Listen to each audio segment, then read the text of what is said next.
नमस्कार दोस्तों, आज के इस वीडियो में हम बात करेंगे सकारात्मक अर्थशास्त्र और आदर्शात्मक अर्थशास्त्र कि सकारात्मक अर्थशास्त्र क्या होती है और आदर्शात्मक अर्थशास्त्र क्या होती है।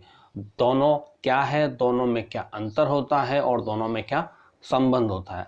तो चलिए शुरू करते हैं आज के इस वीडियो को। सकारात्मक अर्थशास्त्र और आदर्शात्मक अर्थशास्त्र वास्तव में ये दोनों अर्थशास्त्र के क्रियाकलापों के विश्लेषण के आधार हैं। अर्थव्यवस्था में कई प्रकार की क्रियाएं होती हैं, उन क्रियाकलापों का जो विश्लेषण होता है वो इन दो आधारों पर किया जाता है। तो सबसे पहले हम बात करते हैं सकारात्मक आर्थिक विश्लेषण की। सकारात्मक आर्थिक विश्लेषण जो है वो एक्चुअल बताता है कि what's are going in economics, अर्थव्यवस्था में इकोनॉमी के अंदर क्या हो रहा है उसके बारे में विश्लेषण करता है।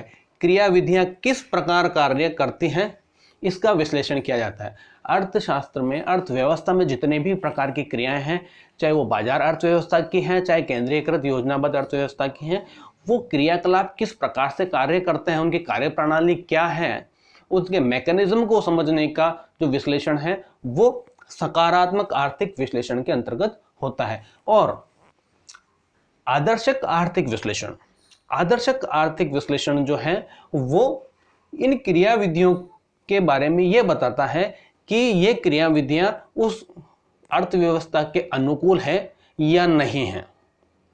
इसका विश्लेषण इसके अंतर्गत किया जाता है। दूसरे शब्दों में हम कहें तो जो हो रहा है वो क्या हो रहा है इसका अध्ययन किया जाता है सकारात्मक आर्थिक विश्लेषण के अंतर्गत कि क्या हो रहा है और कैसा हो रहा है। ये what should be do means to say क्या होना चाहिए, ये कैसा होना चाहिए, उसकी बात की जाती है आदर्शक आर्थिक विश्लेषण के अंतर्गत। क्या हो रहा है सकारात्मक में और कैसा होना चाहिए की बात की जाती है आदर्शक आर्थिक विश्लेषण में। तो दोनों ही जो है अर्थव्यवस्था की आर्थिक क्रियाकलापों के विश्लेषण के आधार हैं।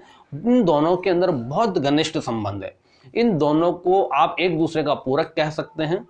अगर इन दोनों पक्षों में से आप किसी एक पक्ष के भी उपेक्षा करते, इग्नोर करके दूसरे को समझने का प्रयास करेंगे तो आप अर्थव्यवस्था का विश्लेषण नहीं कर सकते। दोनों एक दूसरे से बहुत ही घनिष्ठ, बहुत क्लोज रिलेटेड हैं।